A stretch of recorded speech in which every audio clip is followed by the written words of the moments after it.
Good morning and welcome to the first of a series of webinars where UK companies share their experience of choosing the right location in India. Battle of the Cities webinar series. Today's city is Mumbai and my name is Aina Gupta, Research and Communications Executive at UK India Business Council.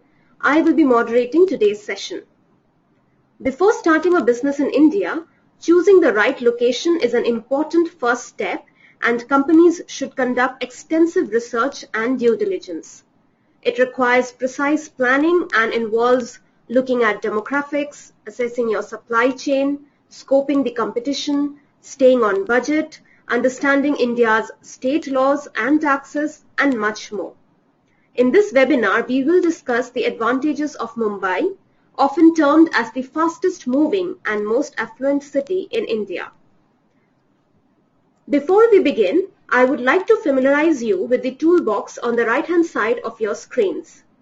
Just to let you know, everyone will be on mute during the course of the webinar, but if you do have a question, please type it into the little bracket on your toolbox in the Please type your question here section to send this to me and I will take it up during our question and answer session at the end.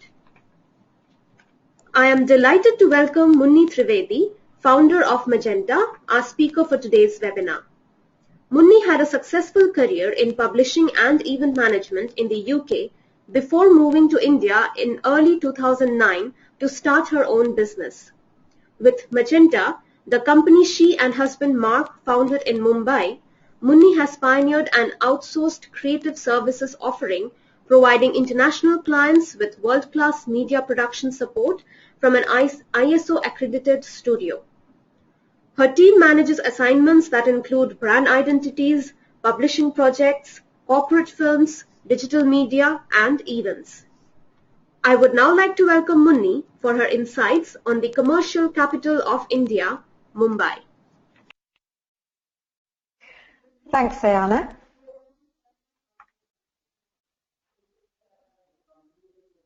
So, hello from Mumbai.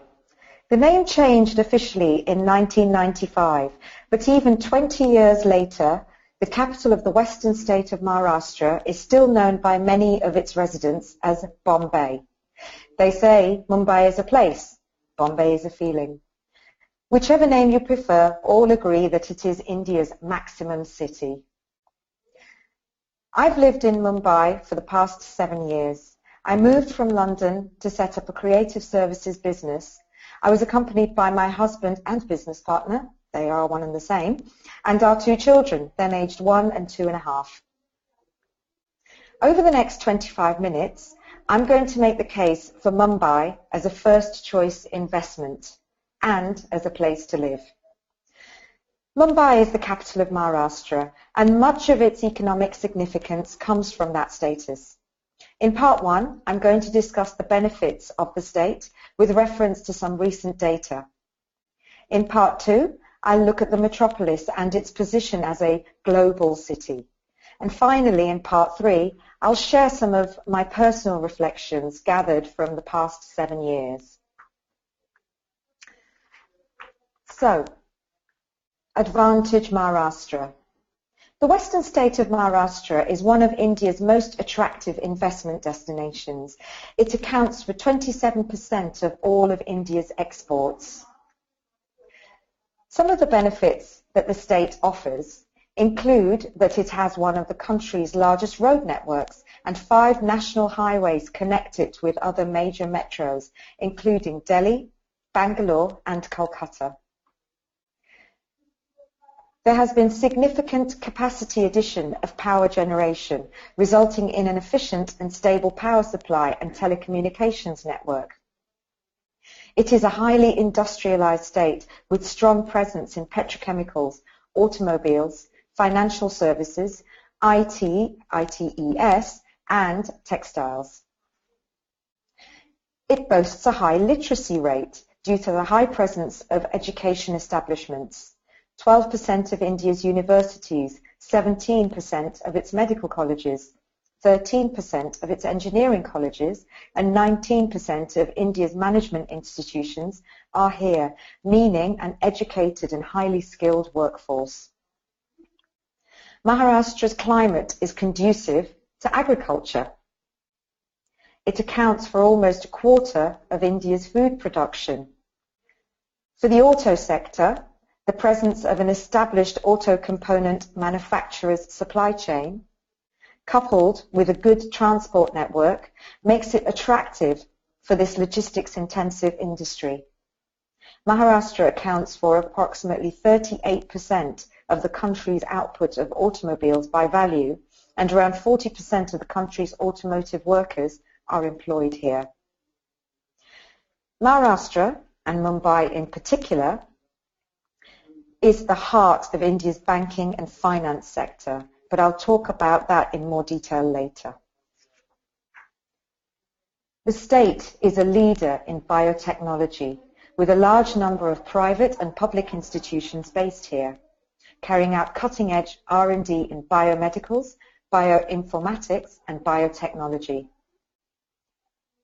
Maharashtra's chemicals, petrochemicals, and oil and gas industries contribute around 27% of the country's output. Maharashtra's key competitive strength is its upstream and downstream linkages of raw materials and products. The availability of oil and gas reserves from Bombay High oil fields offshore of Mumbai has spurred Maharashtra's large-scale development of the chemicals and petrochemicals industries. Bombay High accounts for more than 50% of the country's oil and gas production, and its crude is noted as a better quality than that from the Middle East. Current low oil prices are a challenge, but the state does benefit from easy-to-access feedstock. The Indian textile industry has traditionally been centered in Maharashtra. Not only does it service the domestic market, but increasingly it serves a global role. Today, India exports dyes and dye intermediates to the very same countries on which it was previously dependent for imports. The two powerhouses of Western India, Gujarat and Maharashtra, together account for more than 90% of India's dyestuff production. Maharashtra's also an engineering hub. The state contributes more than 23% of the country's total engineering output. That's a good strategic move, considering India's double-digit growth in the consumer durables market. It also means that Maharashtra is well positioned to capitalize on the government's flagship campaign of Make in India. And finally, India's media and entertainment industry's heart beats in Maharashtra. Film output is 4 times that of Hollywood. It continues to outperform the country's growth rate, fueled by increases in revenues from advertising and television, the print media, and the music industry. And those industries are mostly centered in the state's capital, Mumbai, which, like London, New York, LA, and Berlin, acts as a magnet for creative talent. So, advantage Mumbai. So we've established Maharashtra is a great business destination, but where in this huge state do you base your business? To my mind, the only answer is Mumbai. 8 years ago, when my partner and I were planning to shift, as they say, to India, we actively looked at other major metros. Delhi, Calcutta, and Ahmedabad were considered, but we kept coming back to Bombay. We had some family connections, but that wasn't in itself enough to sustain a business. We'd seen a commercial opportunity, a gap in the market. We work in the creative services sector. Our thesis was that Indian companies building international footprints needed high-quality branding and corporate communications support, and that wasn't easily available. The type of companies engaged in that kind of globalization activity were, and still are, predominantly in Mumbai. So for us, it made sense to be here. But we also love the city's entrepreneurial vibe. Mumbai is India's commercial capital and one of the top 10 improvers in international real estate consultancy, Jones Lang LaSalle's latest Global 300 survey. Along with Delhi, Mumbai has made it to a top 30 list of the world's most powerful, productive and connected cities in terms of their commercial attraction. According to the study, India's financial capital, Mumbai, has been ranked 22nd, beating the national capital, Delhi, by 2 places. Mumbai is also on the top 10 improvers list, i.e. cities whose scores in the index of commercial attraction have improved the most over the past year. The number of large companies having Mumbai as a regional headquarters has more than doubled in the last 10 years. Reforms undertaken by the Government of India are boosting confidence in the national and metro area economies, resulting in Bombay's growth exceeding 7% over each of the last 3 years. So it's no wonder that Mumbai made such a strong presence on the list.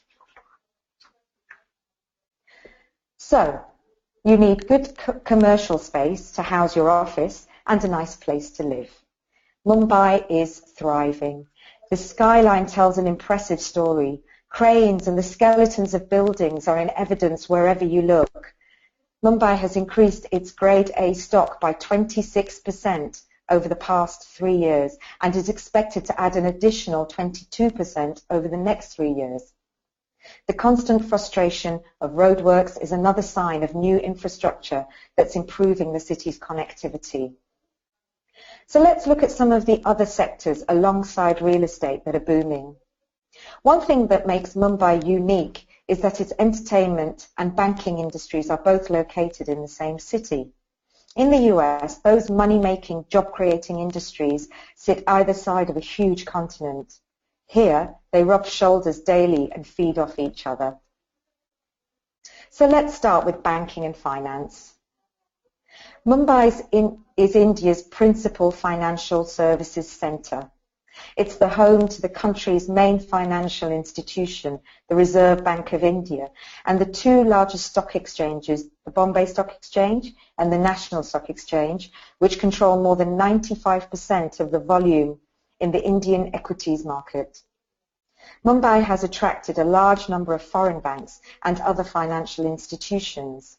A recent spin-off from the strong presence of global financial services firms is the establishment of their global research and back offices based in and around Mumbai.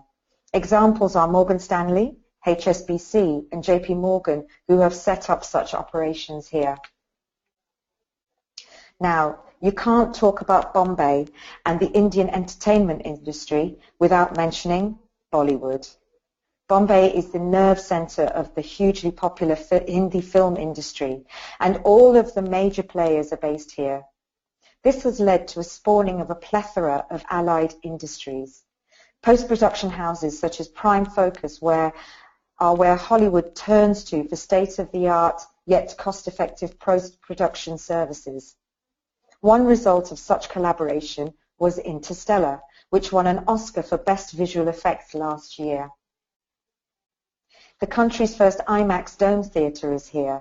It's also home to India's thriving advertising industry, its publishing activity, and other creative industries, mine being one of them. Major growth is happening in the pharmaceutical sector, primarily in the areas of contract research and manufacturing and clinical trials. There is also growth in domestic consumption driven by rising wealth and disposable incomes. The state's competitive strengths in this sector include low costs, a strong manufacturing base, well-developed laboratory and R&D infrastructure, and a strong resource pool. The backward linkage with well-developed chemicals and petrochemical sectors is an added advantage. The major players present in the city are GlaxoSmithKline, Johnson & Johnson, Novartis, and Pfizer, as well as indigenous companies such as Piramal, Cipla, and Wockhardt. And so, to the personal side of things. For us, relocating to India was a big adventure. Not only were we setting up a business, We were creating a new life for our young family. We needed a place we could feel settled in, and Mumbai has provided that. So let's look at some of those considerations. Firstly, cost of living. By some counts, Mumbai is one of the world's cheapest cities. Its actual placing depends on which scorecard you look at, but it usually ranks as cheaper than Delhi. Of course, if you look beyond the headlines and dig into the statistics a bit, depending on your spending habits, you'll find some things cheaper and others not so. When using simple metrics such as food, housing, transportation, clothes, personal care and entertainment, sadly Bombay is on average around 20% more expensive than Delhi, Pune, Bangalore and Ahmedabad, according to Expatistan. Because Mumbai is surrounded by sea, much like New York, the only way to build more real estate is upwards. Real estate is expensive, while eating out is very affordable. And you have to make your lifestyle choice here. Prohibition in Gujarat means you don't have the choice to spend anything on that nice bottle of Sauvignon Blanc on a Friday night in Ahmedabad. In Mumbai, you can buy the wine, but you'll pay a hefty tax on it. You'll spend more on transportation in Delhi, as you'll want to be sure that you arrive safely at your destination. And on that, much has been said about safety issues and attitudes across the country. You want your family and colleagues to feel safe. So on this Women's Day, it's worth noting that Mumbai is very female-friendly and still one of India's safest cities. For working women, walking around even late at night is not an issue, unlike in Delhi. A friend of mine who is based in Delhi doesn't like to work late because of this. Bombay is geographically small and therefore easier to manage than, say, Delhi. Performing arts sit next to financial services, which sit next to government, which sit next to street hawkers, all in a small geographic area. This is a picture of the stunning rooftop bar at the Four Seasons Hotel, which sits among slums and multi-million-dollar residences and offices. That continuous change gives the energy and buzz of living in a fast-paced environment. The balance between old and new is a constant reminder of Bombay's rich heritage through its architecture, its old villages and their way of life, juxtaposed with continual modern changes. This is a contrast that continues to inspire and makes you think creatively in different directions. Bombay's work culture is, in my experience, very professional. They are a hard-working set of people who will go that extra mile. One expects and gets professional behavior in all walks of life. Mumbai is very business-friendly, not just for the reasons mentioned earlier, but there are like-minded people, and those at government offices or even, shock horror, the police, may even be more inclined to make life easier rather than harder. You're also more likely to meet interesting people socially who are more liberal and have travelled the world. Your children will find assimilating into Indian life comparatively easy.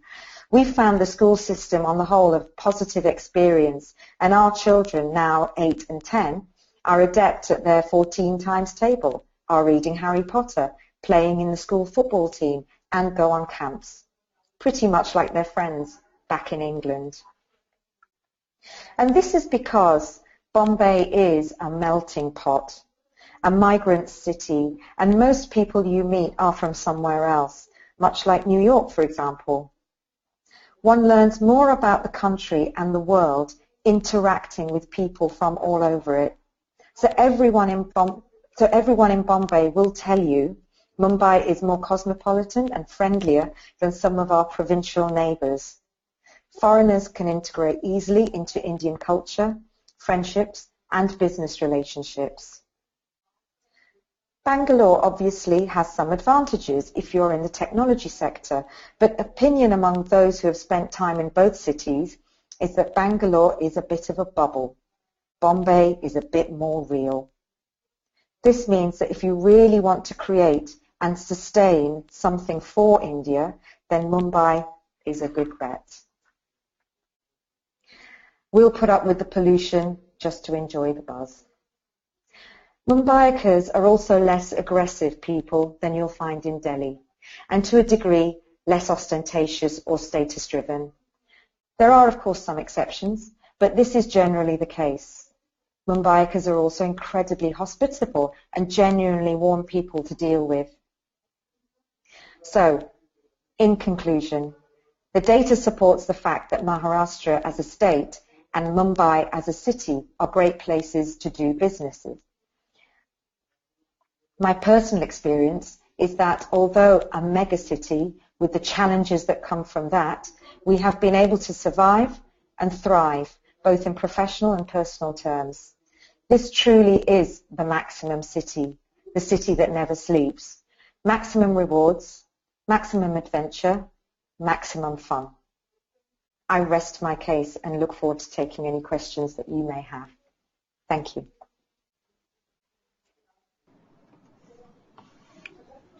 Many thanks for that excellent overview, Munni. I will now ask the questions we received. The first question is, it is often said that India's Tier 2 and 3 cities are set to grow in the next phase of economic boom. If this is true, should we still continue to look at big cities like Mumbai and Delhi?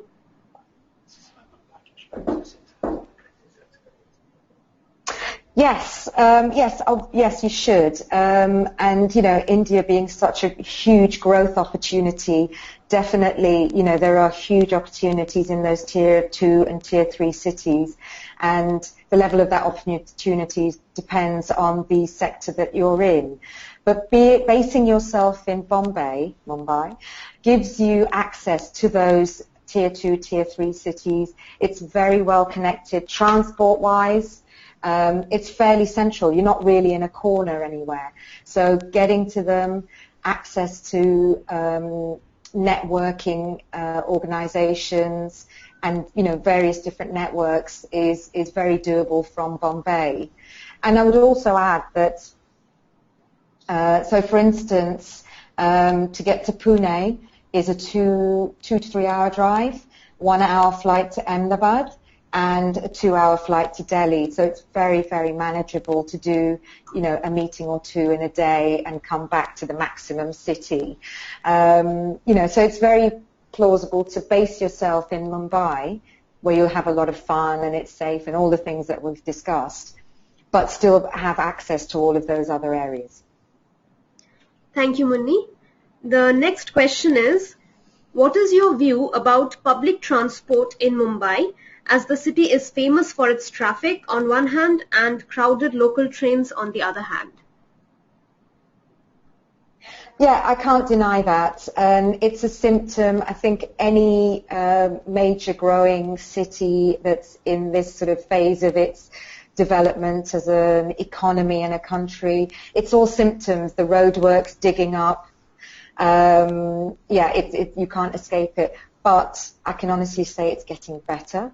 There is a metro system here which is now fully functioning.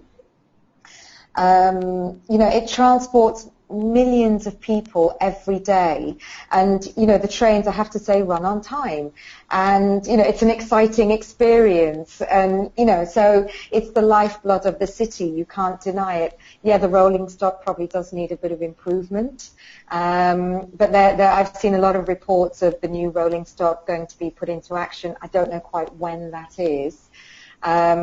Roads, likewise. You know, when I first came here, the C-Link wasn't available, and you know, it did take us hours to get down. What would have taken us 4 hours, you know, to get there and back, 2 hours there, 2 hours back, now is cut down to a 7-minute journey to get across the C-Link. So that is an obvious improvement. Many roads are now toll roads, so they're starting to pay for themselves. You know, and I think you need to build in travelling time into your schedule. So perhaps in London you might be able to do, you know, 4 or 5 meetings a day. That would be very tricky in Bombay. So don't give yourself an upward battle. Aim to do one meeting in the morning, one in the afternoon, and give yourself lots of flexibility in between. The next question is, if there is one thing you could change about Mumbai, what would it be? Oh, that's a tricky one. The thing is, there are lots of things that you can think about that are, negative about anywhere that you live. When you go somewhere on holiday, it's a fun buzz being, knocked around in a rickshaw. When you actually live it and you have to be there every day, it's maybe not quite such an adventure. I think, one of the issues with Bombay is just that it's slightly Dick Whittington. There are a lot of people here, all coming for that opportunity. So you just have to cope with, the enormity of the scale of the number of people and the issues that brings with it. So, one of the issues is that suggested earlier that Mumbai geographically is very manageable, and that is partly because it's got the sea on one side and a mountain range on the other. So if there was something, I think if they could put more into the infrastructure, so to make that more connected, make those developments faster, maybe not give such a long license and make the companies have to get to work and finish the job in a more timely frame. I think that would be a big benefit all round. Thank you, Munni. Our next question is also a little tricky. The attendee wants to have your views on how the city can improve its level of pollution, bureaucracy, and red tape. Bureaucracy, red tape. So again, I think there are three separate issues. If I take the pollution one first, there's been a friend of mine actually puts on Facebook the count every day of what the pollution level is. And I think if you compare it with other major cities, China is Shanghai, Beijing, all of those are, cited examples. It's probably on par. Again, I think it's a reflection of a developing economy where more guidelines need to be put in place and adhered to. And I think that, bureaucracy, corruption. Bureaucracy, I have to say, is improving. We don't find that we have to go through the same level of hoops and, jump the same level of hurdles as we maybe did 7 years ago. Maybe that's because we're accustomed to it now. I'll give you one very personal example in that part of Prime Minister Modi's agenda was to make we have PIO status, which is person of Indian origin, which allows us to work here and live here on an extended 15-year visa. That's now been disbanded and everything is lifelong. So that's been made into what's called overseas citizen of India. And originally we would have had to have gone back to where we first applied for it, which would have been back in London. Being in Bombay, not so easy. But they've changed that so you can just apply for it from where you are based. And, yes, it'll take 3 or 4 months to process, but it went through. And it's actually very, very straightforward, very transparent. And we had the police come on our door just to verify where we lived. And I have to say, I then had to go to the police station, and the superintendent there was very helpful, polite, and all of the things that you don't actually ever hear about. You always hear the bad things. What you don't hear is that he treated me like a human being. He gave me all the information I needed, things I didn't even think to ask. So I think it is improving, and, but yeah, you still have to be quite patient. Thank you, Munni. The next question is, how would you see the free trade warehousing zone of Arshia benefiting a business that wants to enter Indian market in the manufacturing sector? Do you have any views on this? So you broke up at the free trade manufacturing zone of Urshia, is that right?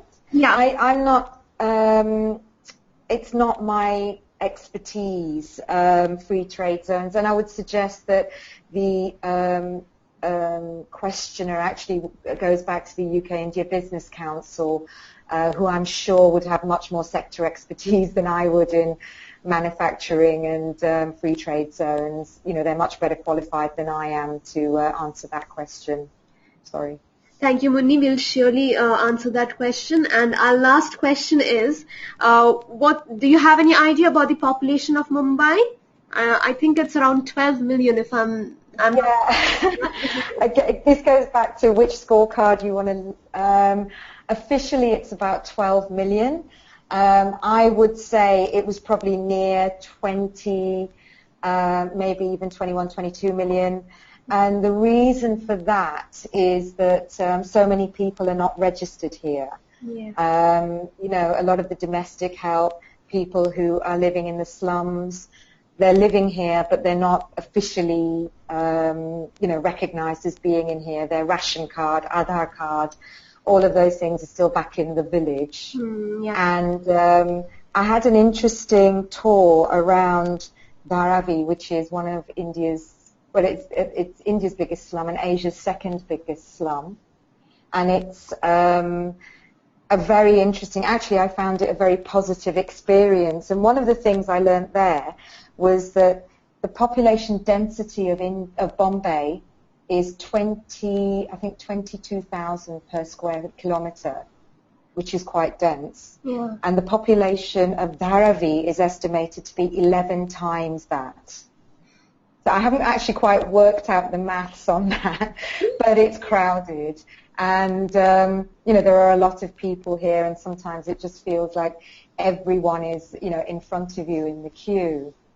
But I would say it's one of the top 10, you know, biggest cities in the world. It ranks with Tokyo and Rio in size, and yeah, but it's fun. Yeah, and also like I believe a lot of people also travel to Mumbai from suburbs during the daytime for work. So yeah, it's so you know, suddenly it swells, you know, during the daytime and then shrinks back again. And people travel a long way. You know, it's not unusual for someone to have a 2-hour journey each way, because you know they live on the outskirts, maybe places like Virar, Mira Road, and they will get you know, a fast train in, but even that will probably take 2 hours by the time they've got a bus and a train to their place of work. But you know, it's still worth the journey. True. Thank you, Munni, for the excellent overview and interesting insights. Thank you very much for your time. Thank you. And I hope this webinar was valuable to you. If you have any feedback or comments about today's session or a session that you'd want to see us do in the future, please feel free to get in touch. I would also like to invite you to join us for the remaining webinars as part of our Battle of the Cities webinar series. The webinar on Ahmedabad is on 10th March and Pune on 15th March. You may also wish to look for the hashtag Battle of the Cities on Twitter to join the discussions, and do let us know in which Indian city you would like to set up your business. Thank you for joining us.